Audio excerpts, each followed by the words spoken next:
అధిక బరువు అనేక సమస్యలకు కారణం. సాహితీ యోగా ఆన్లైన్ క్లాసులో జాయిన్ అవ్వండి. నా కార్యక్రమానికి ఎవరిని రానికుండా అడ్డుకోవడం, నాయకులకు కార్యకర్తలకు నోటీసులు ఇచ్చి బెదిరించడం,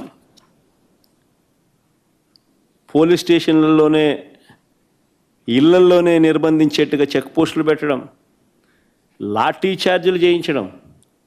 సత్తెనపల్లిలో పొద్దున్నే టౌన్లో లాఠీ ఛార్జ్ పొద్దున్నే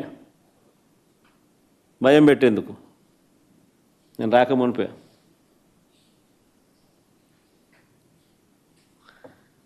కార్యక్రమానికి పోలీసులు భద్రత కల్పించాల్సింది పోయి పోలీసులు నాకు భద్రత కల్పించడం కోసం లేరు అక్కడ. పోలీసులు నా కార్యక్రమానికి ఎవరు రాకుండా చూసుకునే దానికోసం పోలీసులను పెట్టినారు.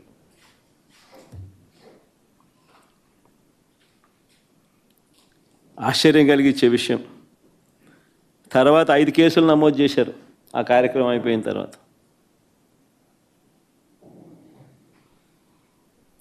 సినిమా డైలాగుల్ని పోస్టర్లుగా పెట్టినందుకు 2 రిమాండ్కు పంపారు. సినిమా డైలాగులను పోస్టర్లుగా పెట్టినందుకు. నేను అడుగుతా ఉన్నా, నీకు అంత కష్టంగా ఉంటే సెన్సార్ బోర్డులో దానికి ఎందుకు పర్మిషన్ ఇవ్వాలా? డైలాగులు తీసేయండి. ఇంకా బాలకృష్ణ సినిమాలు, ఆ పవన్ కళ్యాణ్ సినిమాలు చూస్తే ఇంకా పెద్ద పెద్ద డైలాగులు కనిపిస్తాయి. నాకు ఇప్పుడే ఇక్కడికి వచ్చి ప్రెస్ మీట్కి ముందు శ్రీహరి నాకు చూపించినట్టు కొన్ని డైలాగులు, ఆ సినిమా డైలాగులు, వాళ్ళ సినిమా డైలాగులు చూస్తే ఇంకా దారుణమైన డైలాగులు. నీకు డైలాగులు నచ్చకపోతే సెన్సార్లు తీసేయండి. సెన్సార్ బోర్డు ఎందుకు పర్మిషన్? సెన్సార్ బోర్డు ఉండేది ఎందుకు? అంతేగాని ఆ సినిమా డైలాగులు సినిమా వచ్చిన తర్వాత, రిలీజ్ అయిన తర్వాత ఆ సినిమా డైలాగులు, ఆ సినిమాలో మంచి పాటలు ఉంటే ఆ మంచి పాటలు అవన్నీ న్యాచురల్గా ప్రసిద్ధి చెందుతాయి. ఆ సినిమాలో మంచి పాట ఏదైనా ఉంటే ఆ మంచి పాట పాడినా తప్పే అంటావు. ఆ సినిమాలో ఏదైనా మంచి డైలాగులు ఏదైనా వీళ్ళకి నచ్చితే ఆ నచ్చిన డైలాగులు వీళ్ళు పోస్టర్లుగా పెట్టినా తప్పే, వీళ్ళు మాట్లాడినా తప్పే, వాళ్ళు చేసిన యాక్షన్లు వీళ్ళు చేసినా తప్పే.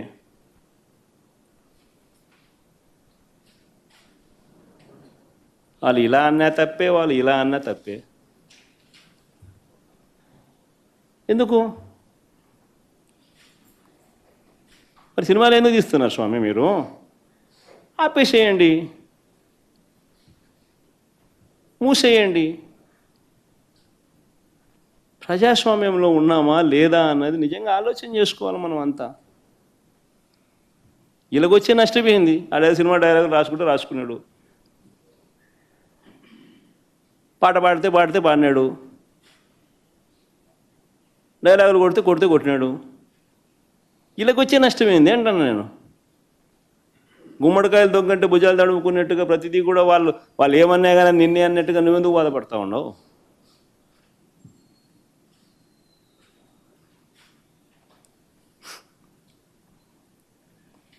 నూట 131 మందికి నోటీసులు ఇచ్చినారు.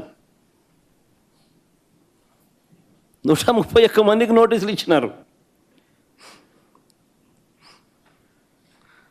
సినిమా డైలాగులను పోస్టర్లుగా పెట్టినందుకు 2 రిమాండ్కు పంపించినారు. 131 మందికి నోటీసులు ఇచ్చినారు. చంద్రబాబు గారి పేరు ఎవరు చెప్తే వారిలో ఒక్కొక్కరిని పిలిపించుకోవడం, రోజంతా కూర్చోబెట్టుకోవడం, వేధించడం. ఛార్జ్షీట్లు గమనిస్తే అండ్ అదర్స్ అని చెప్పి ఖాళీగా వదిలిపెడతారు. అంటే వాళ్ళకి నచ్చినోని ఇన్స్టాల్మెంట్ బేసిస్ కింద ఎప్పుడు కావాలంటే అప్పుడు ఇరికిచ్చేదానికోసం. స్థానిక ఎలక్షన్లు కానీ ఇంకొక ఎలక్షన్లు కానీ వచ్చినప్పుడు వీళ్ళ అదర్స్లు అందరినీ కూడా జాయిన్ చేయించేసేస్తారు. చేయించి వీళ్ళందరినీ ఎలక్షన్ల ముందు ఎత్తడం. ఎందుకు ఇంత కుట్రలు చేస్తూ ఉండరు? ప్రజాస్వామ్యంలో మంచి చేసి ప్రజల మనసులను గెలుచుకొని పాలన చేయాలి. అది సత్తా. అలా చేసి నువ్వు ఇలా అను, అది సత్తా. అంతే తప్ప నువ్వు అన్యాయమైన పాలన చేస్తూ నిన్ను ఎవడైనా ప్రశ్నిస్తే ఆడిట్టన్నాడు వీళ్ళు ఇట్టన్నారు వాళ్ళు అట్ట మాట్లాడారు ఇట్ట మాట్లాడాడు అని చెప్పి తోసేయడం స్టేషన్లో పెట్టడం ఏమిటి ఇది?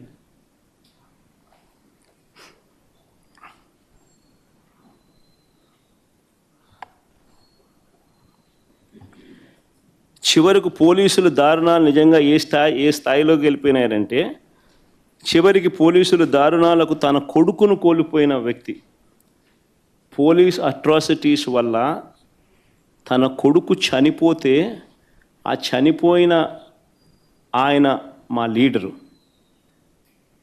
ఉప సర్పంచ్ వాళ్ళ ఇంటికి నేను పోయినా ఆ పెద్ద ఆయన్ను పరామర్శించేందుకు. ఎంతటి దారుణం అంటే పోలీస్ అట్రాసిటీస్ వల్ల చనిపోయిన వ్యక్తిని బెట్టింగ్ కేసులో చనిపోయినారని బెట్టింగ్ బ్యాచ్లో పెట్టేసినారు. అంటే ఉప సర్పంచ్ బెట్టింగ్ అంట. ఏమన్నా పద్ధతి దొంగ కేసులు పెట్టడంలో కూడా. నిజంగా చంద్రబాబు నాయుడు ఇంత మానవత్వం మర్చిపోయి చంద్రబాబు నాయుడు అనే వ్యక్తి తానే మాట్లాడుతూ ఉన్నాడు ఈ మాటలన్నీ కూడా.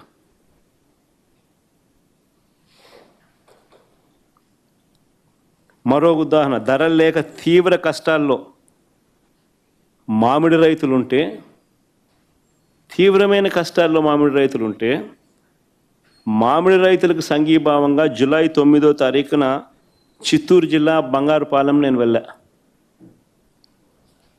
ఇదే మామిడి రైతుల పరిస్థితి గత సంవత్సరం వైఎస్ఆర్సీపీ ప్రభుత్వం ఉన్నప్పుడు గత సంవత్సరం తోతాపురి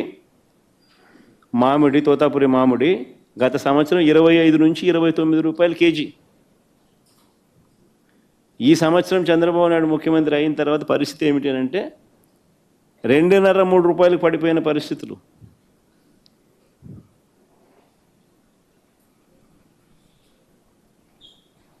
₹2 నీకు కేజీ మామిడి దొరుకుతూ ఉంది అని అంటే రైతుల పరిస్థితి ఏమిటి? మామూలుగా మే నెల 10-15 తారీఖున తెరవవలసిన ప్రాసెసింగ్ ఫ్యాక్టరీలను జూన్ 2వ వారం 3వ వారం అయినా కూడా తెరవాల. జూన్ 2వ వారం 3వ వారంగా తెలుస్తుంది, ఒక నెల ఆలస్యంగా. ఆ నెల ఆలస్యంగా తెరవడం వల్ల పంట ఒకేసారి మార్కెట్లోకి వచ్చింది.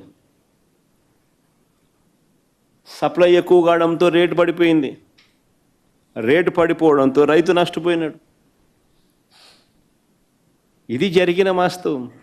సుమన్ టీవీలో మీ పర్సనల్ అండ్ బిజినెస్ ప్రమోషన్స్ కోసం కింది నెంబర్కి కాంటాక్ట్ చేయండి.